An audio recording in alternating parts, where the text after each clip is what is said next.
श्री कृष्ण कहते हैं सूर्य को ऐसे जल चढ़ाने से मनुष्य की आयु कम होती है। जाने सही विधि। दोस्तों, एक बार नारद जी भगवान श्री कृष्ण के पास जाते हैं और उनसे पूछने लगते हैं, हे प्रभु, सूर्य को जल देने का क्या औचित्य है? सूर्य को जल क्यों दिया जाता है? सूर्य को जल देने के क्या फायदे हैं तथा सूर्य को जल देने की सर्वोत्तम विधि कौन सी है? तब भगवान श्री कृष्ण नारद जी से कहते हैं, हे देवर्षि, आपने समस्त मानव जाति के कल्याण हेतु उचित प्रश्न किया है। सूर्यदेव की उपासना अत्यंत सुख फलदायी है। प्रत्येक मनुष्य को सूर्य को जल अवश्य देना चाहिए। हे देवर्षि, मैं आपको एक अत्यंत पवित्र कथा सुनाता हूँ, जिससे आपकी दुविधा समाप्त हो जाएगी और आपको आपके सभी प्रश्नों के उत्तर भी मिल जाएंगे। जो भी इस कथा का श्रवण करता है उसे 100 वर्षों तक सूर्य को जल देने का फल प्राप्त होता है। इसीलिए आप इस कथा को ध्यान से पूरा जरूर सुने। दोस्तों, भगवान श्री कृष्ण ने सूर्यदेव की महिमा का वर्णन करने के लिए नारद जी को एक अत्यंत पवित्र कथा सुनाई। इस कथा में सूर्य को जल देने की सही विधि और अत्यंत शक्तिशाली सूर्यदेव के मंत्र के बारे में बताया है। इसलिए आप सभी इस कथा को ध्यान से पूरा अवश्य सुने। इस कथा को सुनने मात्र से ही आपको सूर्य को जल देने का फल प्राप्त होता है। तो चलिए शुरू करते हैं इस पवित्र कथा को। भगवान श्री कृष्ण कहते हैं, हे देवर्षि, प्राचीन काल की बात है। मध्य देश में एक अत्यंत प्राचीन शोभायमान नगरी थी। उस नगरी में एक ब्राह्मण मनोहर अपनी पत्नी मायावती के साथ निवास करता था।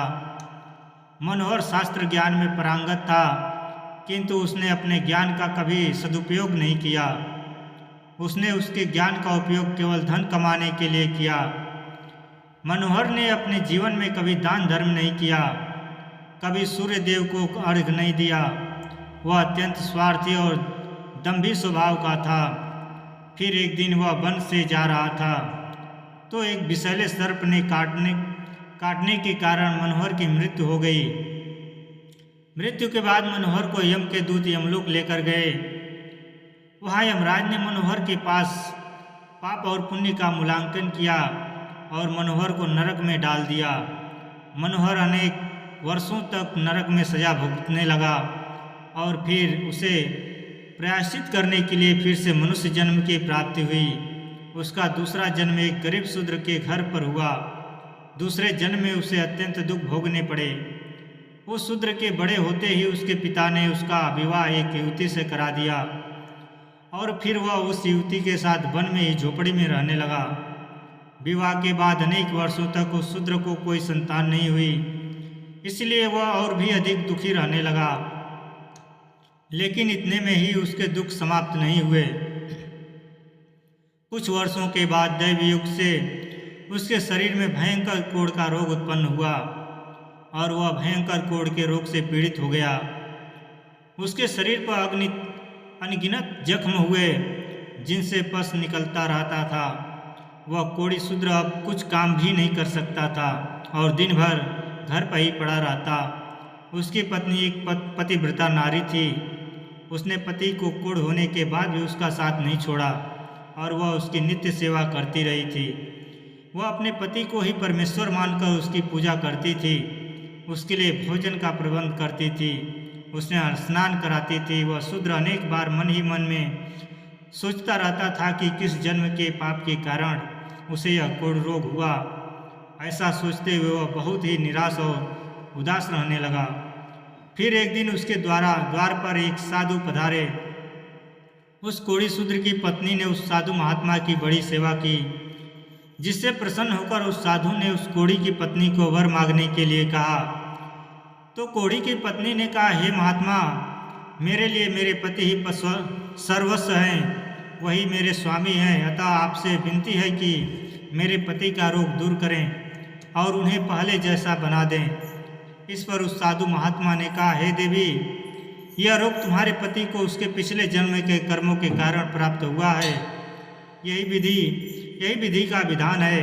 मैं इसमें हस्तक्षेप नहीं कर सकता। ईश्वर मनुष्य को उसके पाप कर्मों का दंड अवश्य देते हैं, कोई भी इसे चूक नहीं सकता, किंतु मैं तुम्हें इसका उपाय बता सकता हूँ। इस रोग से बचने के लिए केवल एक ही उपाय है, तुम अपने पति को लेकर सूर्यदेव की शरण में जाओ और सूर्यदेव की नित्य उपासना करो। सूर्यदेव की कृपा से तुम्हारा पति कोढ़ से मुक्त हो जाएगा और उसे कामदेव के समान रूप प्राप्त होगा। फिर उस साधु महात्मा ने उस स्त्री को सूर्यदेव की उपासना की विधि बताई। उस विधि को जानकर उस कोढ़ी की पत्नी ने अपने पति के साथ मिलकर पूरी निष्ठा और श्रद्धा से सूर्यदेव की उपासना की और देखते ही देखते कुछ ही दिनों में उसका पति पूरी तरह से ठीक हो गया। वह कोढ़ के रोग से पूरी तरह से मुक्त हो गया और सूर्यदेव की कृपा से उसे सुंदर रूप, बलवान शरीर तथा धन संपत्ति की प्राप्ति हुई और वह कोढ़ी शूद्र बहुत धनवान बन गया।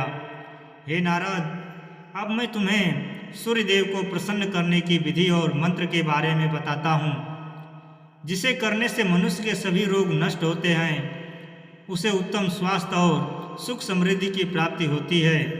श्री कृष्ण कहते हैं, हे नारद, रोज सूर्यदेव को जल चढ़ाना एक ऐसा नियम है जो मनुष्य के जीवन में बहुत बड़ा बदलाव ला सकता है। सूर्य शक्ति इतनी अलौकिक है कि इसके बिना यह पूरी धरती तहस नहस हो सकती है। सूर्यदेव प्रकाश, सकारात्मकता, इंद्रिय संयम, ऊर्जा आदि के देवता हैं। सूर्यदेव को मात्र जल चढ़ाने से सभी संकट दूर हो सकते हैं। संसार की हर परेशानी का हल सूर्यदेव के पास ही है। सूर्य देवता की उपासना करने से आत्मा की शुद्धि होती है और मनोबल बढ़ता है। सूर्योदय के समय सूर्य की निवारण किरणों से वातावरण पवित्र और सकारात्मक बन जाता है। यदि प्रतिदिन सुबह स्नान करके सूर्य देवता को मंत्रों का उच्चारण करते हुए जल चढ़ाते हैं तो इसके कई फायदे होंगे। कुंडली में अन्य ग्रहों की तरह ही सूर्य के शुभ या अशुभ स्थिति में होने से जीवन पर भी इसका शुभ या अशुभ प्रभाव पड़ता है। कुंडली में सूर्य यदि शुभ स्थिति में होता है तो हमें समाज में भरपूर मान सम्मान, यश और प्रसिद्धि मिलती है। वहीं कुंडली में यदि सूर्य अशुभ स्थिति में हो तो इसके विपरीत परिणाम मिलते हैं। इसीलिए कुंडली में यदि सूर्य की स्थिति मजबूत करनी है तो ज्योतिष शास्त्र में कुछ ऐसी चीज़ों के बारे में बताया गया है जिन्हें पानी में डालकर सूर्य देव को अर्घ देने से शुभ परिणाम प्राप्त होते हैं। किंतु मित्रों, कई मनुष्य सूर्य को जल देते समय बहुत सी गलतियां कर बैठते हैं। सूर्य को जल देते समय महत्वपूर्ण नियमों का पालन नहीं करते हैं तो गलत तरीके से अर्घ देकर सूर्यदेव का अपमान नहीं करना चाहिए, अन्यथा मनुष्य को कई कष्टों का सामना करना पड़ सकता है। साथ ही केवल सूर्य को जल देने से फल की प्राप्ति नहीं होती है। सूर्य को जल देते समय विधि का पालन करते हुए सूर्यदेव के मंत्र का जाप करना भी आवश्यक है, तभी सूर्य को जल देने का फल मनुष्य को प्राप्त होता है। शास्त्रों के अनुसार सूर्यदेव अप्रसन्न होने पर मनुष्य का बुद्धि का नष्ट हो जाता है, उसे चारों ओर से अपमान का सामना करना पड़ सकता है। ऐसे व्यक्ति की आंखों की रोशनी चली जाती है और उसे उचित भोजन प्राप्त होता है। फलस्वरूप व्यक्ति की विद्या नष्ट हो जाती है, उसकी स्मरण शक्ति कमजोर होती है, पिता पुत्र में अकारण ही वाद विवाद होने लगता है।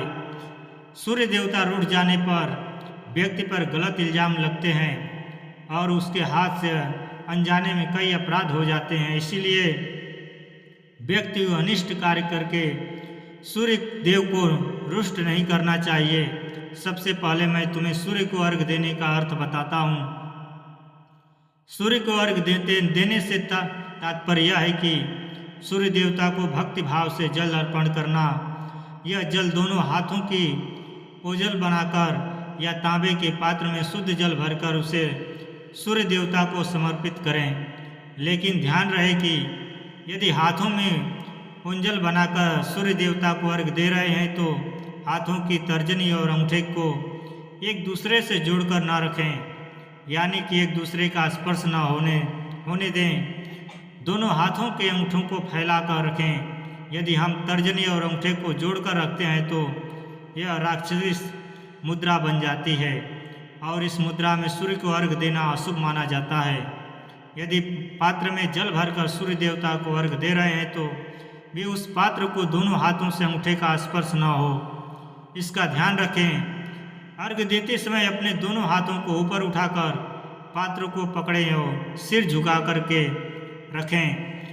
सूर्य देवता को अर्घ हमेशा सूर्योदय के समय देना चाहिए। उगते हुए सूर्य की उपासना करना हमेशा ही शुभ होता है। सूर्योदय के 2 घंटे बाद अर्घ देने का कोई भी औचित्य नहीं होता है। यदि किसी कारणवश आप सूर्योदय के समय अर्घ न दे सके तो 3 बार अर्घ देने के बजाय 4 बार अर्घ दें और सूर्य देवता से क्षमा मांग लें। इससे दोष कम हो जाता है। सूर्य को जल तांबे के पात्र में ही देना चाहिए। तांबा को सूर्य की प्रिय वस्तु माना गया है, इसीलिए सूर्य को जल देने के लिए केवल तांबे के बने पात्र का ही प्रयोग करना चाहिए। अन्य धातुओं से बने पात्रों में सूर्य को अर्घ देने से कोई लाभ प्राप्त नहीं होता है। परमात्मा ने सूर्य को जगत में प्रकाश करने, संचालन करने, अपने तेज से शरीर में ज्योति प्रदान करने तथा जठराग्नि के रूप में अमाशय में अन्न को पचाने का कार्य सौंपा है। इसी कारण से तांबे के पात्र में रखे जल को पीने से व्यक्ति पेट से जुड़े रोगों से भी मुक्त हो जाता है। उस तांबे के पात्र में गंगा जल या पवित्र नदियों का जल भरें। यदि ऐसा संभव नहीं हो तो शुद्ध जल का प्रयोग करें। मात्र जल से कभी भी अर्घ नहीं देना चाहिए। जल के पात्र में जल के साथ मुख्य रूप से कोई भी लाल फूल, लाल चंदन और अक्षत जरूर डालें। आप चाहें तो इस जल में थोड़ा सा घी, शहद, दूध या गुड़ इत्यादि भी मिला सकते हैं। सूर्य देव को अर्घ देने का सही समय तब होता है जब सूर्य लालिमा लिए हो, अर्थात जब प्रातः काल में सूर्य काल रंग का दिखाई दे, सूर्य लाल रंग का दिखाई दे तो उस समय अर्घ देना सर्वश्रेष्ठ फल देता है। यदि किसी मनुष्य ने सूर्य को अर्घ देने का संकल्प लिया हो तो यह संकल्प कभी नहीं तोड़ना चाहिए। जितने दिनों का भी संकल्प लिया हो उतने दिन सूर्य को अर्घ अवश्य देना चाहिए। यदि संकल्प को पूरा नहीं कर सकते हो तो ऐसा संकल्प नहीं करना चाहिए, इससे सूर्य देव रुष्ट हो जाते हैं। दोस्तों, भगवान श्री कृष्ण ने सूर्य देव को जल देने का मंत्र बताया है, जिसका उच्चारण अवश्य ही करना चाहिए। वह मंत्र इस प्रकार है: ओम खगोलकाय नमः। इसके अलावा ओम घृण सूर्याय नमः, इस मंत्र का भी जाप कर सकते हैं। इस मंत्र का उच्चारण करके सूर्य को जल देने से दरिद्रता का अंत होता है और व्यक्ति को सुख समृद्धि की प्राप्ति होती है। श्री कृष्ण कहते हैं, हे वत्स, सूर्य देव की महिमा अपरंपार है और प्रतिदिन ही हमें उनका आभार मानना चाहिए। परंतु मुख्य रूप से रविवार का दिन सूर्य देवता का दिन माना जाता है, इसलिए कुंडली से सूर्य दोष को दूर करने के लिए रविवार के दिन विशेष रूप से सूर्य देवता का उपासना रखना चाहिए और सूर्य से संबंधित वस्तुओं का दान करना चाहिए। सूर्य देव से संबंधित वस्तुएं हैं तांबा, गेहूं, गुड़, चंदन तथा पीले रंग के वस्त्र आदि। इन वस्तुओं का रविवार के दिन दान करने से व्यक्ति के सभी दुखों का अंत होता है। यदि व्यक्ति बीमार है अथवा घर में सूतक है या अन्य कोई समस्या है जिसके कारण वह सूर्य देव को अर्घ नहीं दे पा रहे हों, तो इसके लिए शास्त्रों में मानस पूजा का प्रावधान किया गया है, अर्थात अपने मन में ही सूर्य देव को अर्घ दे सकते हैं। सूर्योदय पूर्व दिशा से होता है और यदि किसी का कारणवश सूर्य देवता दिखाई नहीं दे रहे हैं तो उनका मन ही मन स्मरण करके पूर्व दिशा की ओर मुख करके उन्हें अर्घ दे सकते हैं, लेकिन कभी भी सूर्य को अर्घ देने का संकल्प न छोड़ें। तो दोस्तों, इस प्रकार से भगवान श्री कृष्ण ने सूर्य देव को अर्घ देने की विधि, सूर्य देव को अर्घ देने का मंत्र बताया है। मैं आशा करता हूं कि यह कथा एवं जानकारी आपको अच्छी लगी होगी और यदि इस चैनल पर नए हैं तो चैनल को सब्सक्राइब करना ना भूलें। साथ ही वीडियो को लाइक एवं शेयर जरूर करें और कमेंट बॉक्स में जय सूर्य देवता और जय श्री कृष्ण जरूर लिखें। धन्यवाद। जय श्री कृष्ण। राधे राधे।